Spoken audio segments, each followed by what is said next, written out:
దేవాతి దేవునికి మహిమ కలుగునుగాక. నా ప్రియమైన సహోదరులందరికీ నా హృదయపూర్వక వందనాలు తెలియజేస్తూ ఉన్నాను. పరిశుద్ధ దేవుని సన్నిధిలో మనం 40 దినాల శ్రమల దినాల్లో మనం దేవుని జ్ఞాపకం చేసుకుంటూ దేవుని యొద్ద ఉంటూ ఉన్నాము. దేవునితో సహవాసం కలిగి ఉంటూ ఉన్నాము. దేవుని యందు భయభక్తులు కలిగి 40 దినాలు కూడా మనల్ని మనం సరిదిద్దుకున్నటకు, మనల్ని మనం సరిచేసుకున్నటకు, రాబోయే విపత్తులే కానివ్వండి, ఆపదలే కానివ్వండి, వాటన్నింటినీ ఎదుర్కొనడానికి కూడా మనం సిద్ధపడుట కొరకై అనేక మంది కోసం మనం ప్రార్థిస్తూ, అనేక శ్రమల్లో ఉన్న వారి కోసం ప్రార్థిస్తూ, దేవుని బైబిల్ గ్రంథం చేతపట్టుకొని ఈ 40 దినములు మనం దేవునితో ప్రయాణం చేయుటకు ఒప్పందంలో ఉన్న భక్తులారా, విశ్వాసులారా 40 దినములు పాటిస్తూ ఉపవాస ప్రార్థనలు చేస్తున్న నా ప్రియమైన సహోదరులారా, మీ అందరికీ నా హృదయపూర్వక వందనాలు తెలియజేస్తూ ఉన్నాను. మరి నేను ఈ గత ఇంత యూట్యూబ్ మొదలుపెట్టిన కాడ నుంచి నేను ఎప్పుడూ కూర్చొని దేవునిలో మాట్లాడలేదు కానండి. ఈ దినమున కొంచెం తల తిరుగుట చేత నేను కూర్చొని మాట్లాడుచున్నాను. దయతో నన్ను క్షమించమని ప్రార్థిస్తున్నాను. ఈ 10 నిమిషాల వాక్యాన్ని ఓపికగా వినవల్లని దయతో మిమ్మల్ని మరి కోరుతూ ఉన్నాను. పరిశుద్ధ గ్రంథంలో నుండి మరి ఈ దినమున నాకు ఇవ్వబడినటువంటి వాక్యం ఏంటంటే, మరి జకర్యా గ్రంథము 3వ అధ్యాయము మరి కొన్ని వచనాలు మనం చదువుకొని ధ్యానిద్దామండి. దేవునికి స్తోత్రం కలుగునుగాక. మరియు యెహోవా దూత ఎదుట ప్రధాన యాజకుడైన యెహోషువ నిలబడి ఉన్నాడు. ఎవరు? ప్రధాన యాజకుడు. మరి ఎవరు ఈ యెహోషువ అంటే, మోషే గారి నాయకత్వంలో అనేక మంది ఇశ్రాయేలు జనాంగమును నడిపించినప్పుడు మరి ఆయన తర్వాత నడిపించాడు మోషే మహానాయకుడై. అలాగే ఆయన తర్వాత మరి నడిపించిన వారు ఎవరయ్యా అంటే, దేవుడు ఎవరికి ఇచ్చాడు ఆ యొక్క ఛాన్స్ని అంటే, మరి ఈ యొక్క యెహోషువ గారికి ఇచ్చాడు. యెహోషువ చాలా భక్తిపరుడు. యెహోషువ గారు చాలా భక్తిపరుడు. ఆయన చేసినటువంటి గొప్ప మరి నాయకత్వపు లక్షణాలను దేవుడు మోషే గారి తర్వాత యెహోషువ గారిని ఎన్నుకోవడం జరిగింది. మరి దేవునికి స్తోత్రం కలుగునుగాక. మోషే గారైతే చూడలేకపోయాడు కనాను దేశాన్ని, కానీ మరి ఆయన తర్వాత యెహోషువ చూడగలిగాడు. అలాగే ఆ భూభాగం అంతటిని కూడా, దేవుడు అనుగ్రహించిన భూభాగం అంతటిని కూడా మరి ఇశ్రాయేలీయుల వారికి భాగములుగా పంచిపెట్టుటకు కూడా దేవుడు యెహోషువ గారిని ఎన్నుకొని ఉన్నాడు. దేవునికి స్తోత్రం. మనం కూడా మరి నాయకత్వ లక్షణాలు కలిగి ఉన్న వాళ్ళమై అనేక మందిని నడిపించుటకు మనం కూడా ఆయత్తపడవాలి. మనలో ఉన్న తలాంతులను పాడు చేసుకోనకుండా, మనలో ఉన్నటువంటి మరి ఎదుటివారికి ఒకటి మంచి చెప్పాలి, ఎదుటివారికి ఒకటి నేర్పించాలి, మరి ఎదుటివారిని గూర్చి మనం శ్రద్ధ వహించాలి అన్నప్పుడు అన్ని నాయకత్వ లక్షణాలు అవి.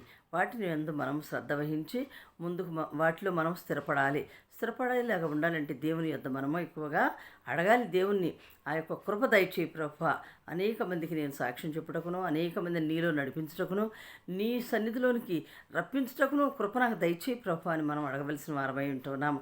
మన సొంత బుద్ధిని ఆధారం చేసుకోనకుండా మరి దేవునిలో ముందుకు సాగిపోదాం.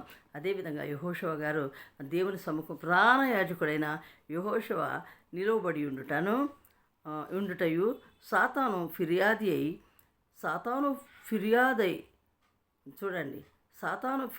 అయి అతని కుడిపార్శ్వమున నిలబడి ఉండుటయు అతడు నాకు కనబడెను. దేవునికి స్తోత్రం కలుగునుగాక. ఎవరికి కనబడింది? జకర్యా గారికి కనబడింది. జకర్యా గారికి దర్శనం ద్వారా ప్రభువారు చూపించారు. జకర్యా చూస్తూ ఉన్నాడు అనమాట. ఎలా చూస్తున్నాడు? మరి ప్రధాన యాజకుడైనటువంటి యెహోషువ గారు నిలబడి ఉన్నాడు. ఎక్కడ నిలబడి ఉన్నాడు? యెహోవా దూత ఎదుట నిలబడి ఉండడం చూస్తూ ఉన్నాడు. సాతాను ఫిర్యాది అయి అతని కుడి పార్శ్వమున నిలబడి ఉండుటయు అతడు నాకు కనపరచెను. సాతాను, యెహోవా నిన్ను గద్దించును, యెరూషలేమును కోరుకును యెహోవా నిన్ను గద్దించును. చూడండి, సాతాను, యెహోవా నిన్ను గద్దించును. మరి కాబట్టి సాతాను, యెహోవా నిన్ను గద్దించును, మరి యెరూషలేమును కోరుకుని యెహోవా నిన్ను గద్దించును. అతడు అగ్నిలో నుండి తీసిన కొరవివలనే ఉన్నాడు కదా అని యెహోవా దూత సాతానుతో అనెను.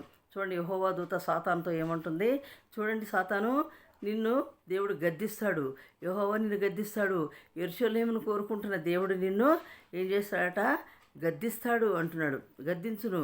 అతడు ఎలా నిలబడి ఉన్నాడు యెహోషువ అంటే, మరి దూత చెబుతుంది, అతడు అగ్నిలో నుండి తీసిన కొరివి వలె ఉన్నాడు కదా అని, కణకణలాడుతూ మండుతూ ఉన్నటువంటి కణము వలె, నిప్పు కణము వలె ఉన్నాడు కదా అని అంటూ ఉంది. చూడండి, యెహోవా దూత సాతానుతో అంటుంది, యెహోషువ మిగిలిన అంటుంది, అతడు అగ్నిలో నుండి తీసిన కొరవి వలెనే ఉన్నాడు కదా అని యెహోవా దూత సాతానుతో అనెను. యెహోషువ మలిన వస్త్రములు ధరించిన వాడై, మలిన వస్త్రములు అంటే మురికి గుడ్డలతో ధరించుకున్నవాడై దూత సముఖంలో నిలబడి ఉండగా, చూడండి, దూత యొక్క సముఖంలో ఎలా ఉన్నాడు యెహోషువ? మురికి వస్త్రములు ధరించిన వాడై ఉంటూ ఉన్నాడు.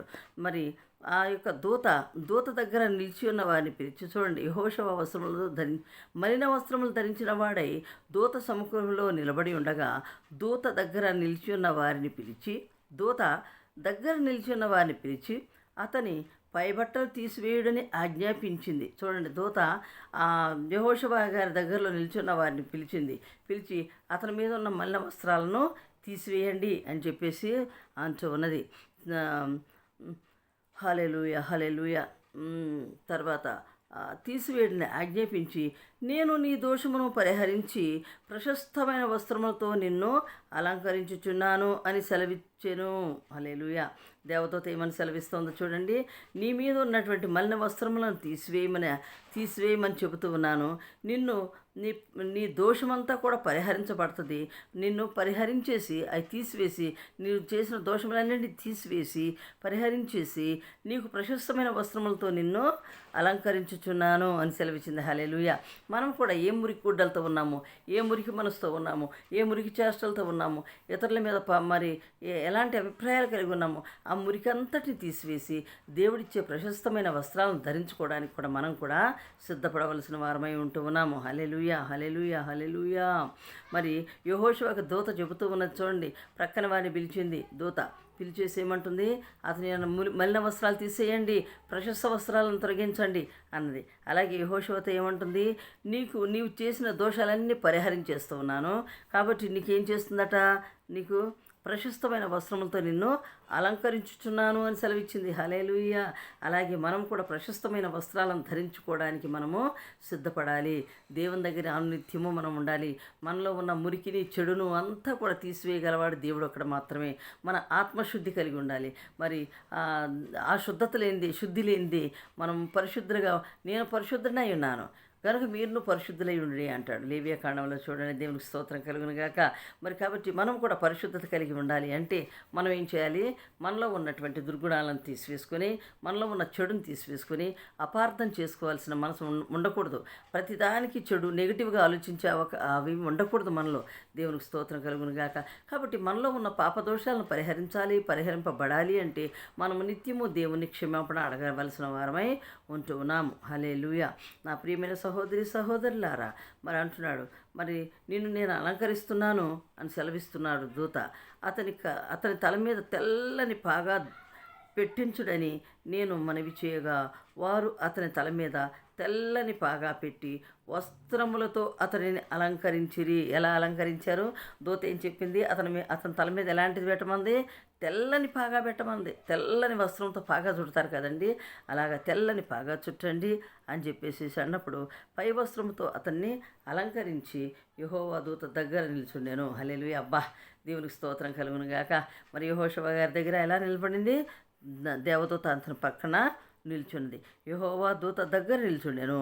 అప్పుడు యెహోవా దూత యెహోషువకు ఎలాగో ఆజ్ఞ ఇస్తుంది. ఏమని ఆజ్ఞ ఇస్తుందో ఒకసారి చూద్దాము. మరి మనం దేవునికి స్తోత్రం కలుగును గాక. సైన్యములకు అధిపతి యెహోవా